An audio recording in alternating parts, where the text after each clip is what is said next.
think we have to take a step towards next session. There will be possibilities to discuss also at the end of that. More than we thought, because as far as I can see, we have technical problems with two of the long distance speakers. I don't see so much Detta among the people here, climate justice activist from India, nor Alexei Sashnin, who is a war resister and a refugee in France at the moment. If it is so that you are here, please make yourself known, which means that we have only 3 speakers right now. Then we have to, what is it called? Improvise. And I thought I should take a little bit effort into this now, as Archie has done an excellent job, my co-host, and it's really great that you have sort of helped us forward in this process. And we will probably be able to continue, but it should be end in 1 hour and 10 minutes. So there's not so much time. And then I will see, is there so that Sumuya Dutta is here? Yep, and now we have to silence Kemal here, I suppose. I don't see so, nor Alexei. I would say that it would be nice with a very different perspective. And I don't know if the one who has the most different perspective of the 3 speakers right now would be willing, but it would be very nice, I think, to begin with Anike Chinche. I don't know if I pronounce it correct, Anike? Anike is perfect. Vince is the right one. Okay, because the reason, Anike, is that I think your perspective is extremely interesting, because it addresses precisely what everyone now asks for instance, Sean Connor, how to link our way of struggle and our way to celebrate what we are doing, go forward with the daily struggles of people in common, while still maintaining sort of this understanding that it has to be put in a wider context. So if you're willing, I think it would be wonderful to start with you. As far as I remember, each of you have 10 minutes, and that will give some time for final discussion as well. I will also shortly inform that the other 2 are Yuri Chelyashenko, who you already have heard here from the pacifist movement in Ukraine, and also Gerhard Koffler from Abfang. We will say more later about that, but that's also Austria, so it will be a good way of getting it all converging together in the end. So please, Anike, the floor is yours. And Thank you so much. Thank you so much, Thor. I'm convinced that my colleagues' interventions would be much more important in this context, speaking about anti-war activism in our region, which is Eastern Europe. But thank you for inviting me, first of all, because this could, open me to possibilities. One is to discuss a bit about the war and the East-West alliances from the perspective, from Romania, because what I'm going to present here, it's not a mainstream Romanian perspective, for sure. On the other hand, I was very happy to be here to learn and to get hope about global, the possibilities of global organizing against all imperialist wars. Because, yeah, one of the questions that preoccupies me and us here is, what kind of conditions would be needed to have pro-peace movements, at least that strong that they were in 2003, and that was already mentioned here. So why this is not happening yet, our days? What is different now in 2020 relative to 2003? So I guess we all need to clarify from the perspective of each of our countries, the processes that resulted in the situation that we are in.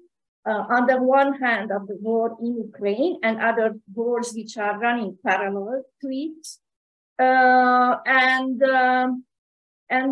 also this terrible situation which we all feel, and in Romania we are also feeling it, that there is a big pressure on us not to speak about peace, or being, ashamed if you speak about peace, So this is a very, very a strange and annoying shift, that the peace talk is something which is so forbidden nowadays. It's so we all need to have our own country perspectives, if I may say so, but also to have this global perspective of the post-neoliberal capitalism, if I may say so, that we are in. So to remind again how neoliberal capitalism made possible the concentration of economic wealth into the hands of very few people, and how now this is very clearly translated into the concentration of political power and media power in the hands of very few people. And very many of us, we are feeling like being weak in relation with these powerful, mostly invisible actors. If we are looking to this global situation from the point of view of Romania, you all know that it is a semi-peripheral country of the European Union, of global capitalism. So it's a very dependent country economically and politically from all those big power centers which actually gave to the so-called hope to the Romanian people after 1990, to have a better life. And this is, I guess, one of the main dimensions through which the Romanian politicians and public opinion influencers are making use of. And this is anti-communism, because when we, for example, nowadays, if somebody tries to critique the NATO influence into the war from Ukraine, is very easily,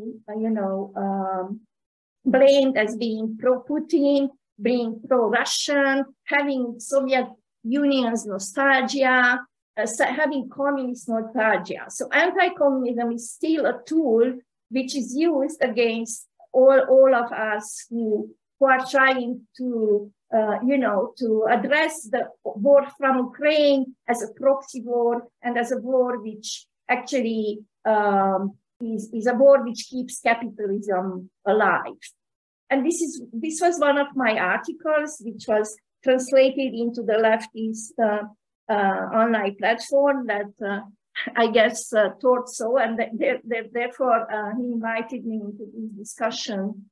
There in that article, I tried to, I mostly put questions about the type of this war in Ukraine, linking it to capitalism. So I guess I enjoyed very much all the talks until now, but this was actually something that was missing in my mind. So why don't we speak about capitalism when we are speaking about imperialist wars?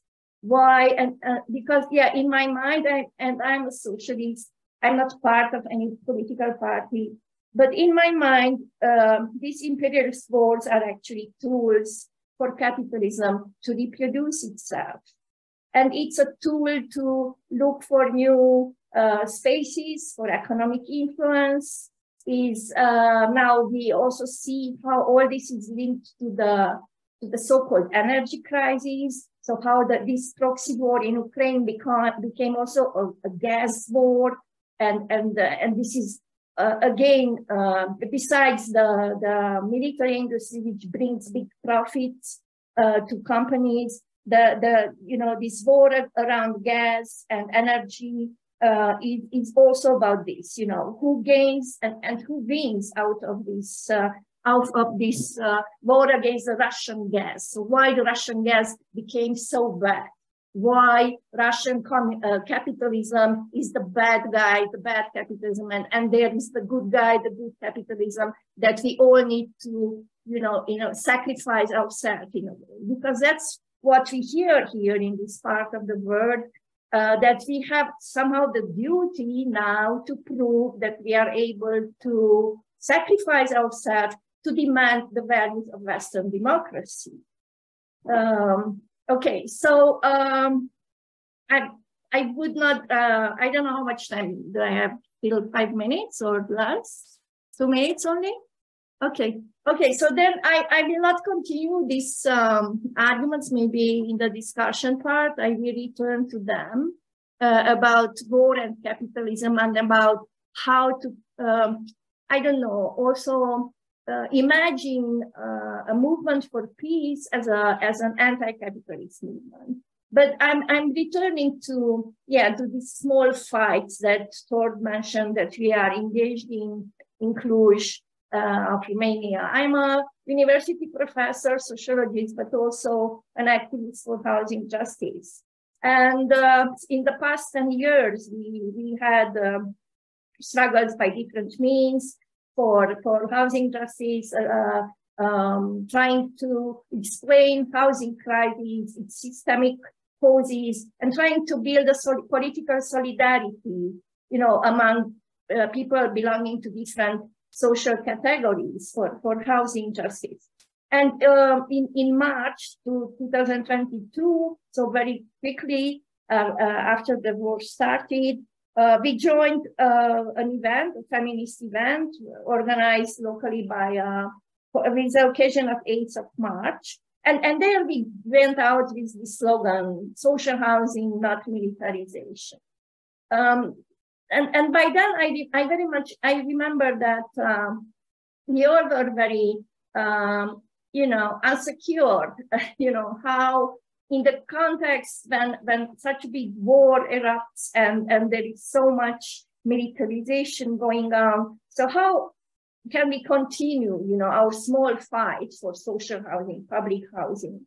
And ever since we try, to connect these issues, so the housing justice to anti-militarization, anti-war struggles. And actually, it's not that complicated at the end of the day yet, no? Because if the rising cost of militarization actually uses public budget for something that is against public interest and actually diverts public money from public services, including public housing, where it would be needed, and invest it into military industry. And for that reason, one should remind that Romania signed in 2017, so quite many years ago, an agreement to buy 7 Patriot missiles and to spend in this way 10% of its GDP on defense. And this happened in 2020, right? So $4 billion were spent from the Romanian public budget to that. In the very middle of pandemic, in very middle of crises, which showed that the public services in Romania are so underdeveloped that they cannot really protect the health and the life of people. So yeah, and now I have 0 minutes. Yeah, again, yeah, Romania is NATO member since 2004, EU member since 2007. And you can imagine that all these are, for the mainstream Romania, are considered being big achievements. And it's very hard to, to sustain without being punished an anti-NATO, anti-war, anti-neoliberal EU standpoint in my country. Thank you. Thank you, Torch. Also, you want to unmute yourself? Thank you, Annika, and I must admit I'm a great admirer of yours. And the reason is simply that you are able to do this connection to the realities of daily life, and not only to social housing, because as far as I remember, you also addressed the issue that many people in Romania own their housing or apartments, and how the banks are in equal manner able of squeezing profit out of this, and how this is related to the whole way the economy is turned towards a war economy. And this is the way that also feminists in Ukraine address the whole situation in Central and Eastern Europe. And I think this is so utterly important. If we don't do this, we are not connected to the daily life of Sweden. I can assure you that the greatest victor in Sweden the last year, or it was the year before, was when the left party were able to stop further privatization of housing. So this is, we don't have social housing, we have housing there because it's sort of, yeah. But in other words, I think precisely your way of connecting feminism, economy, war, daily life issues is precisely what we need. And I wrote an article about you and some of your co-thinking in the same works from lefties. I think I got them all, and published it in Claquet, which is an old socialist, rather broad-minded magazine in Sweden. And the odd thing is that no comments whatsoever. And I've been speaking to a friend of mine who's very much for sending weapons to Ukraine, but at the same time very much against NATO. There's no sort of question about that. This is a sort of pro-NATO policy, because I've been publishing at his website sometimes these kind of articles. And he said, well, there's actually nothing wrong with my article, because I mean, you're very clearly against the invasion of Ukraine as well. But it could be interpreted as. So this is the intellectual level is really going away.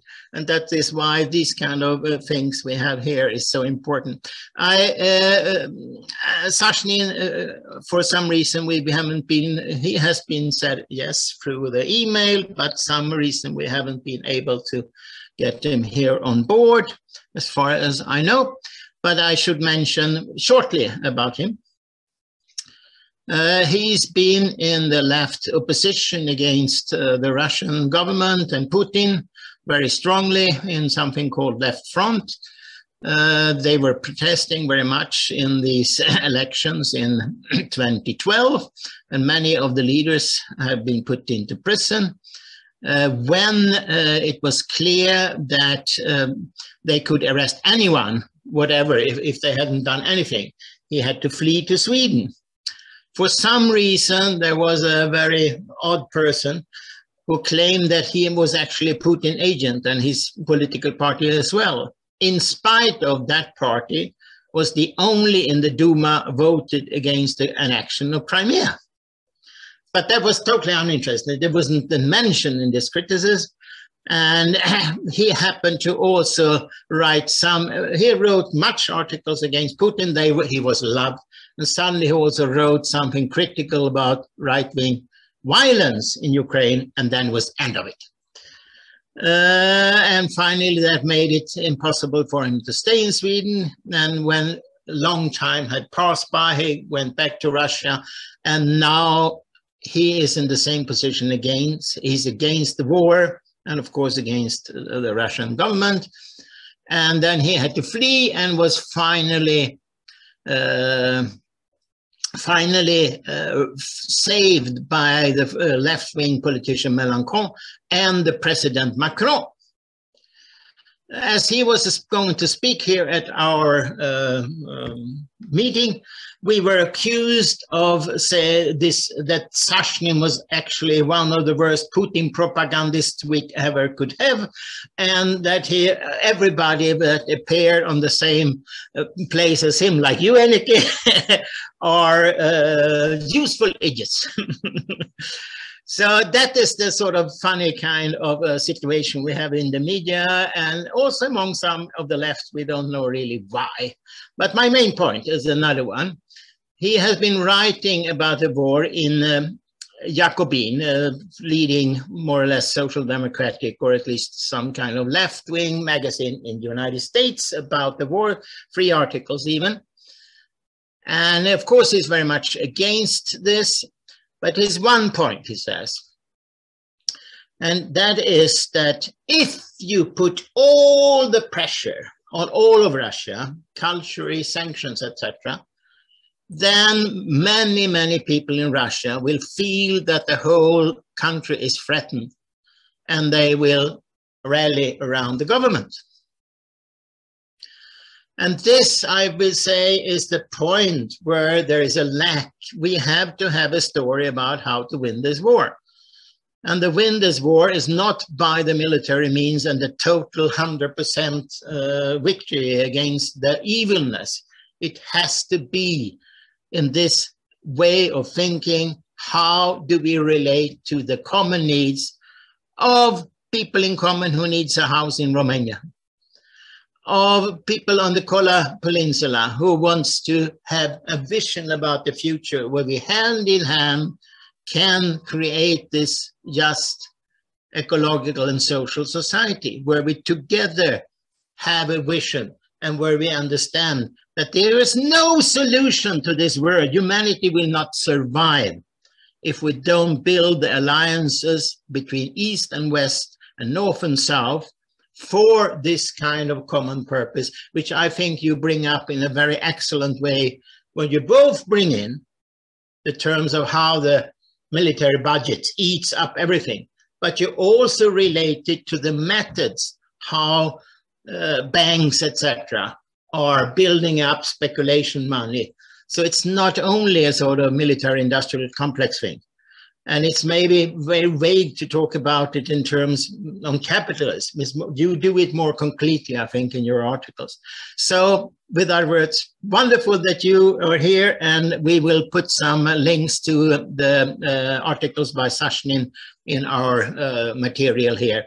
And that makes us perfectly to go over to Yuri Chelyashenko. Welcome, Yuri, in the midst of it, and one of the spokespersons from the Ukrainian pacifist movement. Most welcome, and also with all your fantastic symbols behind you. Thank you for this introduction. Dear friends, greetings from Kiev. I'm speaking from Ukraine, where the Russian invasion ruined our cities, deprived us of electricity. What I have it today, as you see, took tens of thousands of lives, and many take much more because leaders in Moscow, Kiev, and Washington intend to fight indefinitely for total victory and don't care about victims of their ambitions. When they talk about peace, it is ambiguous and belligerent statements.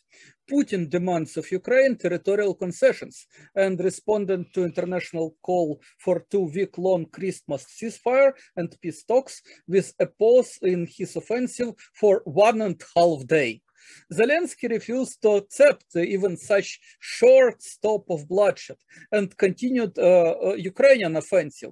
After all, he got standing ovation in the Congress of the United States, not for Christmas truce, but for Christmas crusade and for his so-called peace formula, which is very simple. War is peace. If you like to know how this Zelensky's war is peace formula works, just open official website of the President of Ukraine and read Kyiv Security Compact, which envisages multi-decade Western weapons supply for Ukrainian defensive war with Russia and turning all civilians in Ukraine into soldiers. Because of such policy, Ukrainian borders are closed for all men. And some people were killed when trying to cross border illegally, frozen in Carpathian mountains, drowned in cold waters of Tisa river. By the way, I saw here friends from Romania, and indeed, thanks for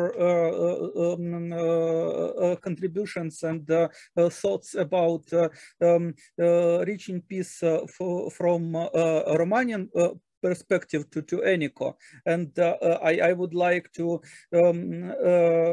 ask if it is possible in Romanian civil society networks, in any Romanian fora, to emphasize a need to provide asylum to 4 brave people who escaped from coercive mobilization in Ukraine. 6 people crossed Ukrainian border despite of prohibition. 2 of them were killed by the winter in Carpathian mountains. 4 managed to get to Romania and asked for asylum. And I hope very much that they will not be handed out to Ukrainian army to send them to front and make them cannon fodder. They are victims of Zelensky's military serfdom and Iron Curtain on the borders of Ukraine, because of course Zelensky is not Democrat. It is a militant leader, dictator, exactly like Putin. Thousands of people were sent against their will to army. We advocate conscientious objection, but it is not recognized by militaries, and courts punish objectors by prison sentences or probation. Condemning Russian aggression against Ukraine, the United Nations General Assembly called for immediate peaceful resolution of the conflict between Russia and Ukraine and emphasized that parties to the conflict must respect human rights and international humanitarian law. So we need respect to human security. We need ceasefire and peace talks. Instead of complying with this resolution, Russia and Ukraine are preparing to long war during years and years, knowingly making false promises to populations about demonic enemy and perspective of his total destruction in short-term perspective. The belligerents have powerful backers in global West and global East, who haphazardly expand military-industrial complexes at the cost of popular welfare to provide the belligerents all necessary tools of death and destruction. Endless war is profitable for few, but harmful for many. It exacerbates climate crisis, energy crisis, food crisis, poverty, and stagflation. Increases risks of nuclear war, able to kill all life on the planet. All belligerents deny their responsibility for escalation and these complex problems. They do a dumb trick of blaming other side for all problems and propagate destruction of the enemy as final solution for all problems, which is of course wrong and dangerous thinking. I represent Ukrainian pacifist movement, organization of enthusiasts focused on advocacy of peace by peaceful means and conscientious objection to military service. We think about ourselves as a small group representing a large social tendency. People need peace and avoid participation in bloodshed. But the idea of peace in Ukraine is stigmatized by propaganda of war. Civil society is poisoned by hate and militarism.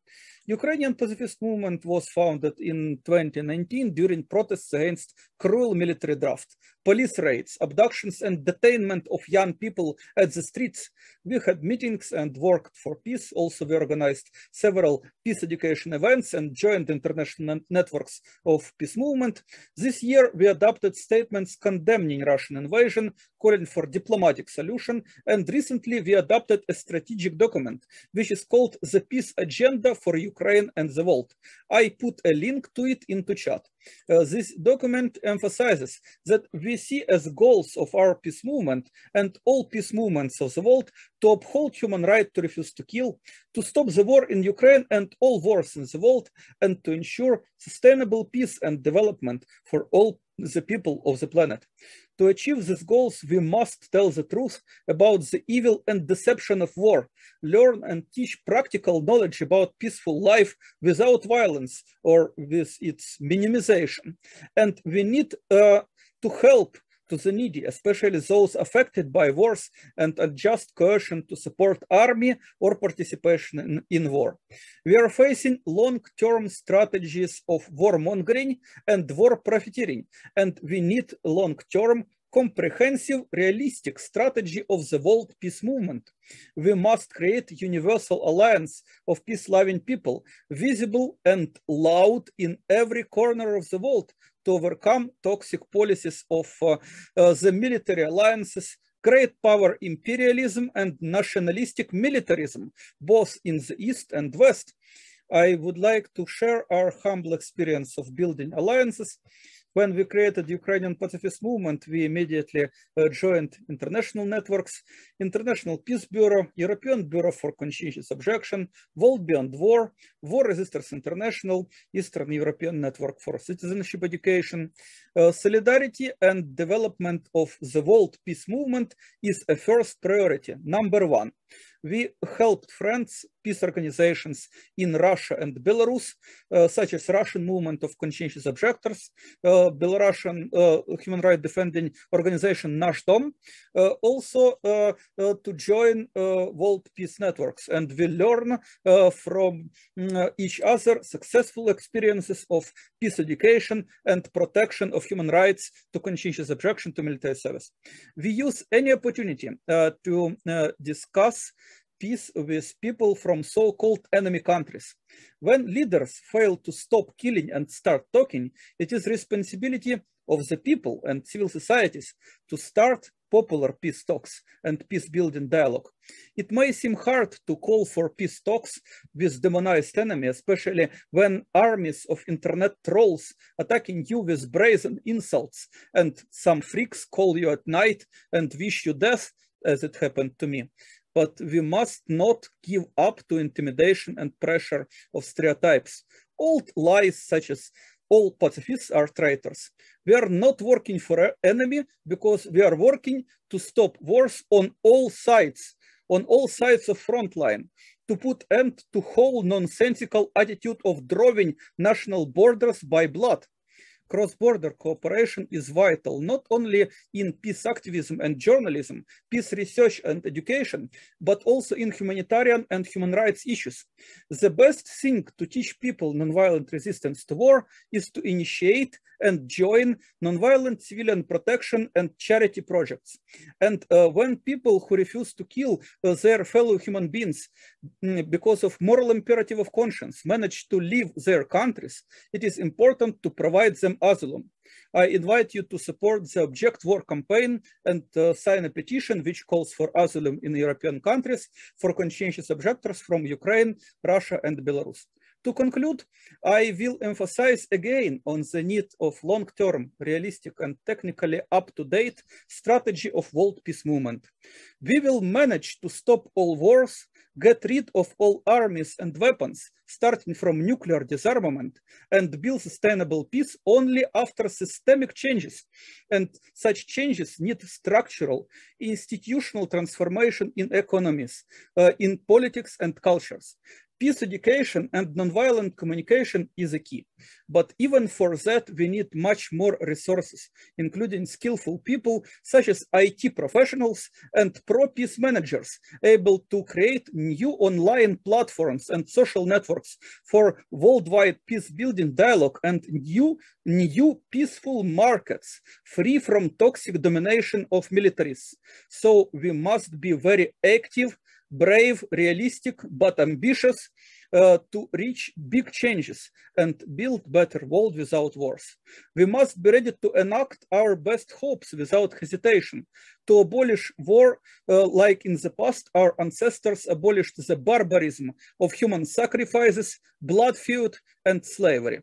Nothing could stop the nonviolent resistance of peace-loving people to war machine. We will learn, teach, and practice nonviolence. We will be guided not by fear and hatred, but by conscience and hope that in the world where everyone refuses to kill, there will be no wars. War is a crime against humanity, therefore we must be determined not to support any kind of war and to strive for the removal of all causes of war. Thank you, Yuri. I think everybody sensed you have more energy than all rest of us. So inspiring. And Archie and I had some communication here, and we suggest that people can put some questions to you directly, but it will be time limited because now we will be strict to really end the formal meeting at 19:30. And we have some more on the agenda. We have the new Austrian speaker, and it is also useful that we really can sort of summarize a little bit of what happened today. So with other words, short questions, and we keep it, so it's already, we'll try to keep it within 10 minutes. So please, we just guessed that there were people who wanted to put some question. Tobias. I'm surprised to find out that there are peace activists in Ukraine today. I thought every such activity was forbidden or illegal or underground. Or could you tell us some more? You mentioned being called up by freaks wishing to kill you, but what's the attitude from the authorities or from the right-wing movement to your movement? Well, of course, they are freaks from right-wing circles, and indeed, right-wing pressure is enormous. But also, by the way, to our discussion groups, some Russian supporters of their so-called special military operation are also trying to sneak. You know, talking with war apologists from Russia and from Ukraine is a very similar thing. These war apologists say very similar things about existential threat, about Nazi on other side. You know, here in Ukraine, our propaganda trying to convince people that Russians are Nazi and Putin like Hitler. And in Russia, on the contrary, propaganda says Ukrainians are Nazi. And Zelensky is like Hitler. And of course, it is just apology of war. Why such propaganda is so viral? Because people in Russia and in Ukraine have no basic knowledge about peace. Peace culture is very weak. And this old archaic myth of achieving peace by military victory, strengthened by Soviet cult of victory in World War II, unfortunately have no counterweights, no knowledge-based approaches for developing peace and welfare of the people. And of course, we need to develop peace education. We need peace journalism, and we need to overcome some sort of primitive nationalism, very strong both in Russia and in Ukraine, to give people this elementary feeling of being members of a whole family of humankind. this brotherhood and sisterhood of peace-loving people. And this tie to whole human family should be more strong than support of any belligerent governments and trust in any myths of animosity and hatred. This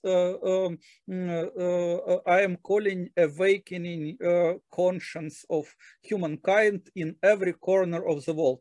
And this peace education, this universal conscience is needed to build peace and to stop current war, which, as you probably know,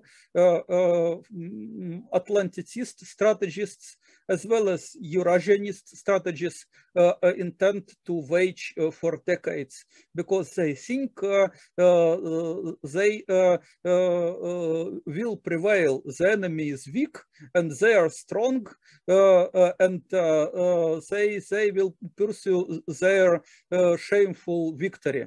But peace movement must put end to this nonsense and build peace based on love and knowledge. That is our goal.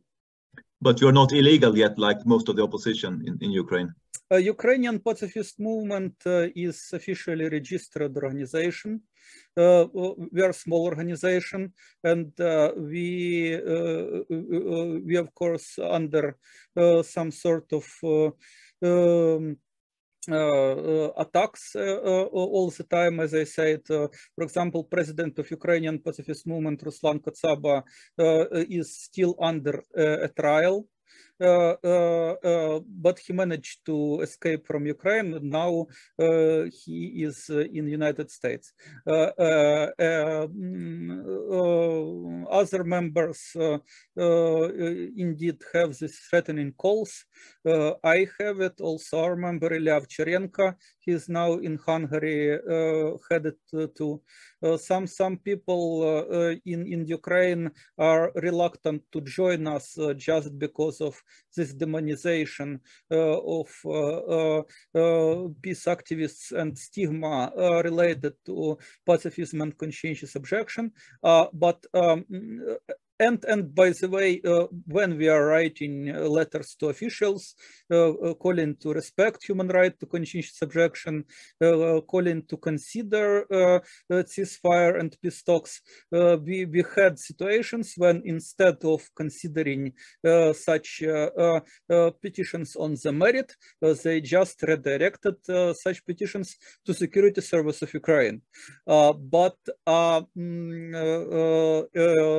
I don't know, maybe Security Service of Ukraine already have some,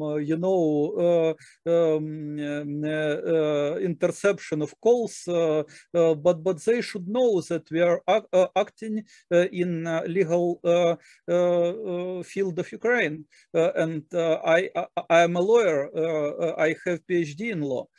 So we are working to realize legal ideal of universal peace. And any official moves to stop the peace movement will be just illegal.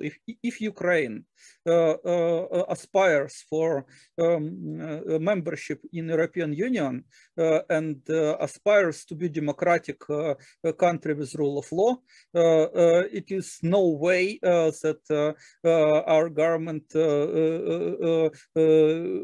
will forcefully repress peace movement, just as our government repressed pro-Russian circles.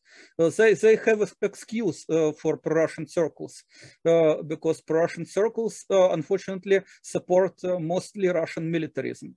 Ukrainian pacifist movement is not supporting and highly criticizing Ukrainian and Russian militarism, because Ukrainian and Russian militarism both are products of this this war machine, former war machine of Soviet Union, and result of competition between this war machine and another horrible war machine of United States and NATO. And we criticize it all, and we call to put end to this structural violence, to this system of war, to build a better world based on nonviolent way of life and nonviolent governance. And we believe that ignorance is a key problem, and therefore peace education and peace communication, peace information should be developed first of all to build peace in the world and to abolish institution of war. So we are working on it, and despite a lot of distrust, despite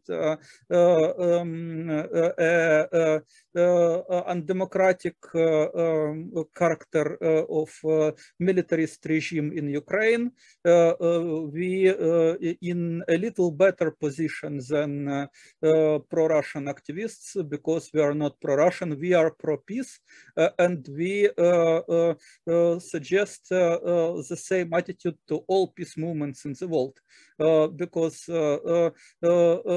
peace movement should show example of moral leadership.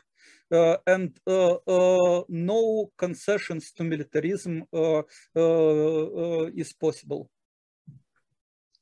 Thank you, Yuri. Stig, you had the question too? Yes, I have a question about Zelensky. When he won the president election in 2019, I have heard that he promised to make peace, and I think that he mentioned that he meant to follow the Minsk agreement. But then I heard he want to military conquer Crimea and Donbass, and I have heard that he were threatened by Nazis to change his mind and don't follow the promises of peace. Is that true? Do you know, or do you think, or is that true? Thank you. It is partially true. Nazis in Ukraine, neo-Nazi organizations are used as tool of political intimidation. Political mainstream shifted from centrism to nationalist populism. It is true, but mostly, you know, Zelensky was brought to power by war profiteering oligarchs and business circles. And by the way, many of them were not very eager to start any big military projects, but economic influence of United States is very high. Because in the United States, if you have any attitudes which are obstacle to policies of their hegemony, they impose sanctions, and on the contrary, they propose incentives, grants, funding to people who are ready for working on spreading Atlanticism, on creating geopolitical narratives and intellectually, materially, actively supporting policy of American military domination, which is very good known to Europe. I think I can't name even one European country without United States military bases. Perhaps there is some such countries, but I don't know. Anyway, of course, this influence and dominance based on old example of Roman Empire and it is copied to some degree by Russia, even in Soviet time. Russia have military bases. It has military base in Ukraine and Crimea. It has military bases in some post-Soviet countries. But I don't know any example when the United States closed military base. But when Soviet Union was dissolved, Russia closed some military bases in Europe, notably in Germany. And it is very unfortunate that the United States didn't follow this example of disarmament. So what we need the world without any armies and without weapons, especially without nuclear weapons, of course. Treaty on the prohibition of nuclear weapons is a great hope. And it is very unfortunate that both NATO and Eastern great powers such as Russia and China are opposing treaty on the prohibition of nuclear weapons. So again, it is possible only because people are trusting the military. And the people are trusting the military because the media are owned by a military industrial complex. So what peace movements need, we need to create a powerful ecosystem of nonviolent way of life. And it takes a lot of work, and probably in the process a lot of brave nonviolent resistance to war system should be needed, but without such ecosystem it is impossible to abolish war, and because of that we need this ecosystem of nonviolent way of life, which to some degree was even built. We don't have so powerful peace movements in Ukraine such as in the West. And you know, when Italian friends came to Kiev, there were near 30 Italian peace activists and like 3 or 4 Ukrainian peace activists. And I said here in the Oasis of Peace near the monument to Mahatma Gandhi, we have the biggest peace crowd in Ukraine for years because Italian friends came. It is example of problems with peace movement in Ukraine because people fear. One sentenced conscientious objector, when I talked to him, decided not to join peace movement because he thinks he done enough by personally rejecting to kill people, but he thinks that army is needed to deal with aggression. And I tried to convince him that nonviolent resistance is possible, but he don't have necessary knowledge to understand it. And it is usual problem. And because of that, to develop a peace movement, to develop this ecosystem of nonviolent way of life, we first of all need to disseminate information and knowledge, and not only disseminate, but also gather knowledge, because it is not enough to have faith. Philosophy is needed and science is needed. Yeah. We ought to wind up. I guess everybody, or I'm quite for certain, everybody feels, wow, if this is possible in impossible circumstances, why what cannot the rest of us do?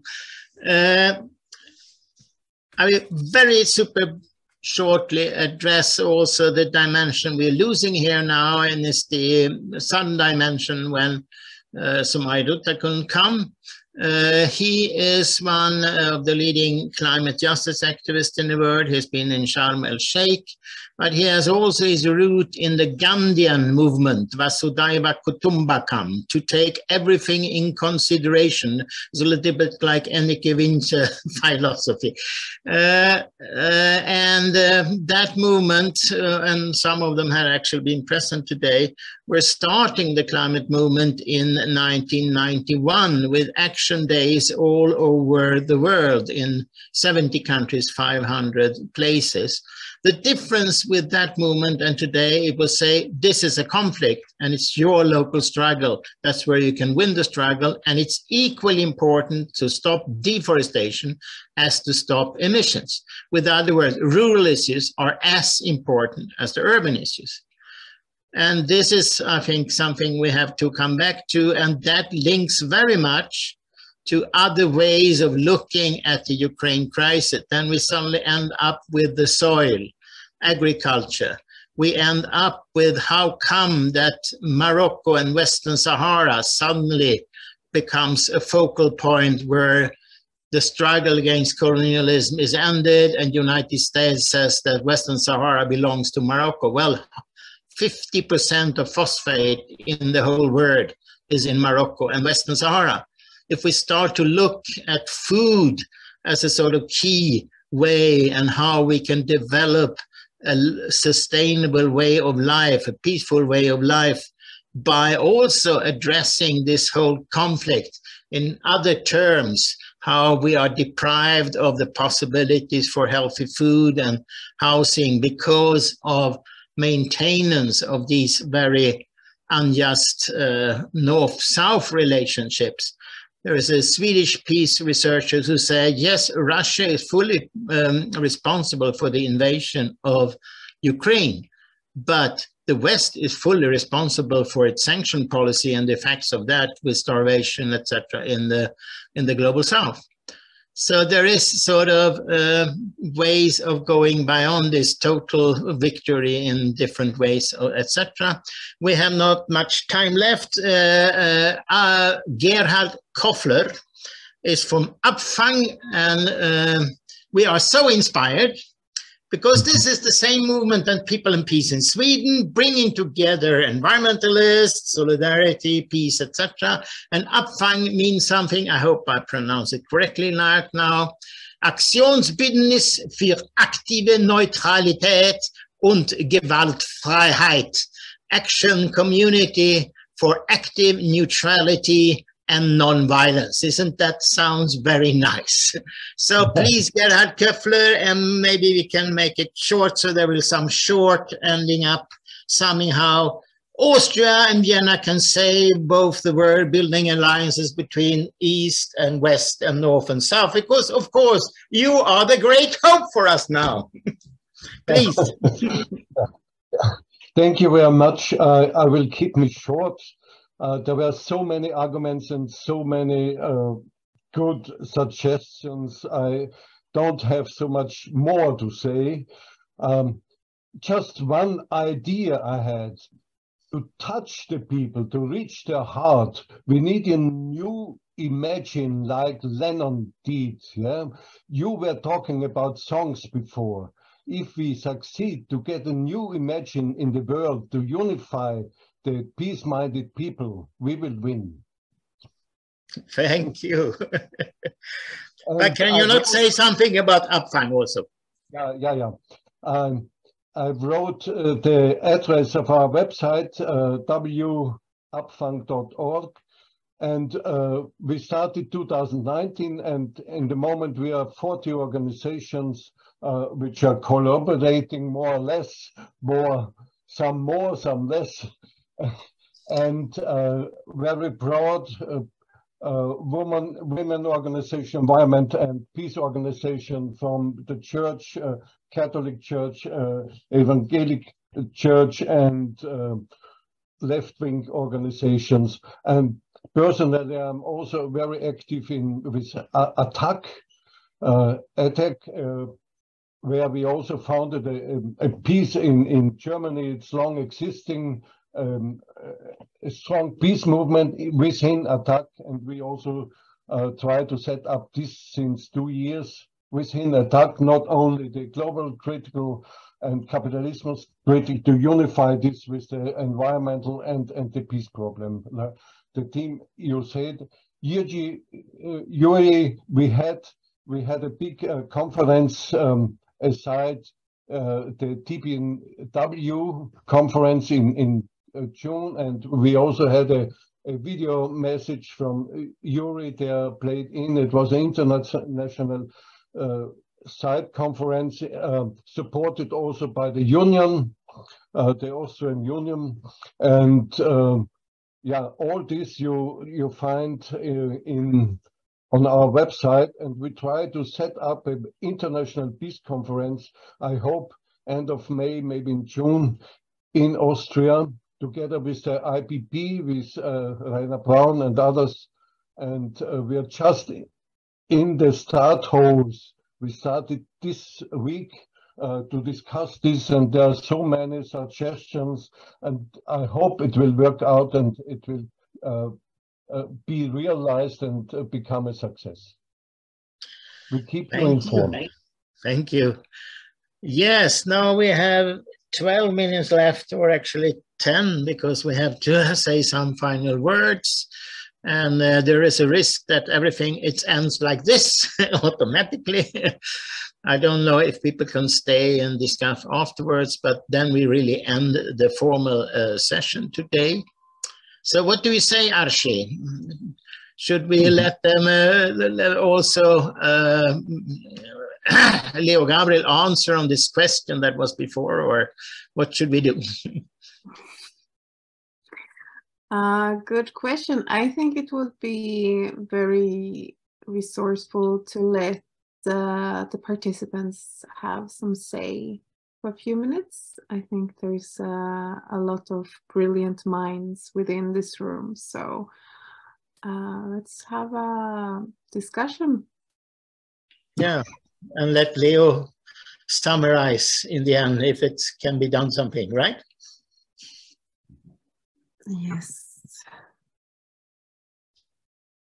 So the floor is yours until Leo makes some final comments, and we maybe also.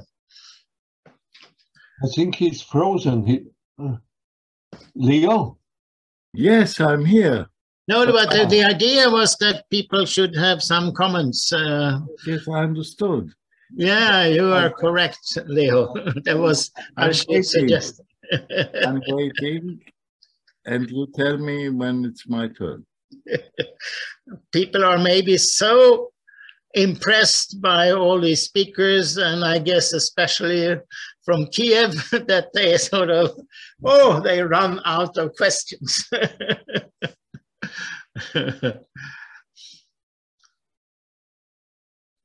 Maybe, Kerstin?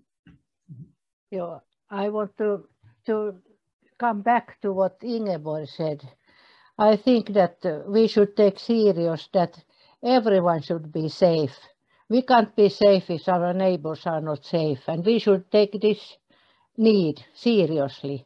I think that the West has ignored the safety of Russia, the safety needs of Russia, and we should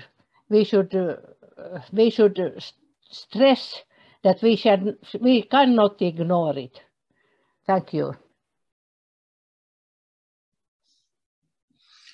I maybe can throw in one comment here from a little bit side, and I think we have to address the situation we are in, where people feel very personally oppressed, sort of, and afraid, and unable to really see the structural side of things. And at the same time, I think many are really worried about racism, but mainly them in the individual side. And I would say that the Russian view on Ukraine have fostered this afraidness in Ukraine. But I would say, for instance, that the Swedish policy towards Russian speakers in Estonia, and Latvia, who was instrumental in not allowing Russian speakers, many of them anyway, to have citizen rights. And this is fully, there's on videos, no problem. Even United States and EU thought, well, everybody living here, shouldn't they be citizens? But not the Swedes, who was, of course, then aligned to certain forces in Estonia and Latvia. So with other words, we have such an issue, which is certainly both East and West and North and South. So Sweden has now the EU chairmanship. And I would say that one of the speakers today, this farmer, he has been addressing very much the farming policy and the whole relationship EU has towards Africa, and he calls this eco-fascism. So we have a racist word order. And then we start to move beyond sort of terms and then we only talk about the military, only that or that. And this might be a way of going also towards recognizing the threat many in Eastern Europe feels towards the experience they had with Russia. But at the same time, if we start to put it in the global context, then we start to understand, well, that is only one of the threats we are living in. And we have to start to recognize that Borrell, the foreign speaker for the European Union, when he says two things, he says one thing, that Europe always was the primary force and dominating not only civil technology, but also military technology, and should continue to do that. With other words, Europe should always be able to oppress the rest of the world. And next time, recently, he said, Europe is the garden, and out there is the jungle who is threatening to invade us. And for people in the third world or the South or what do we call it, this is so extreme. And I would say it totally destroys the possibility for Europe to have any kind of business contact or whatever with the rest of the world. Only, as it was said at an International Peace Bureau meeting we had in the Council, the only relationship the Global South can have in the future is instrumental. And I think it's such a sharp analysis. After also both Merkel and Hollande said, well, the Minsk agreement was, that was just a joke. It was never meant seriously. So I think here we have something where we can put together some kind of things. But that was my notion. There wasn't, so I think it's time to sum up, Leo. Okay. I find this has been, in the literal sense, an extraordinary meeting. It's more than an ordinary meeting, because it is sometimes reflected a common consciousness, which I think, in spite of our being afraid and humbleness, unjustified humbleness sometimes, we are in some ways in the forefront of what the majority, I would take up the thesis, the majority of the world population is thinking in a conscious and in a subconscious way. That peace is really has become, that was not always like that. Peace has become a fundament for other struggle against climate change, against women's oppression, against many other things.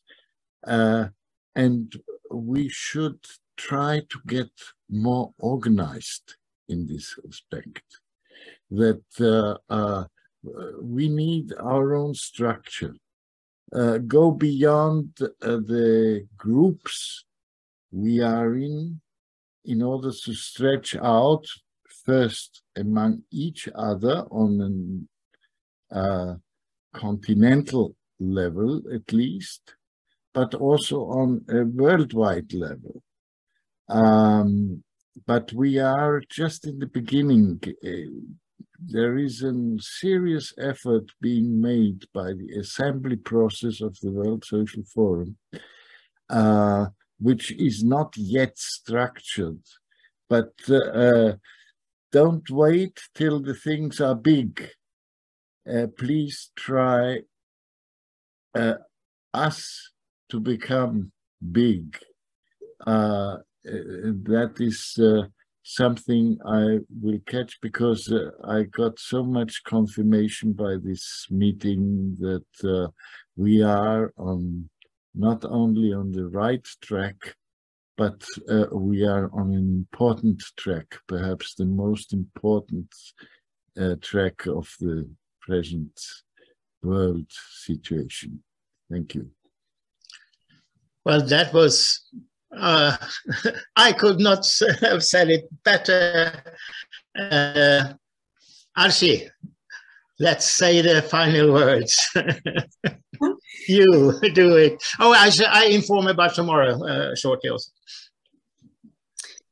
Yeah, I would just want to say thank you very much to all the speakers, all the participants, and for very deeply interesting topics and talks and perspectives. And yes, thank you. I'm very humbled to be part of this in this very small way, and looking forward to the next two coming days that will be in Swedish. So thank you to all the international guests. It's wonderful to see this international community coming together for the more beautiful world our hearts are longing for, and not just something that our hearts are longing from. So beautiful and important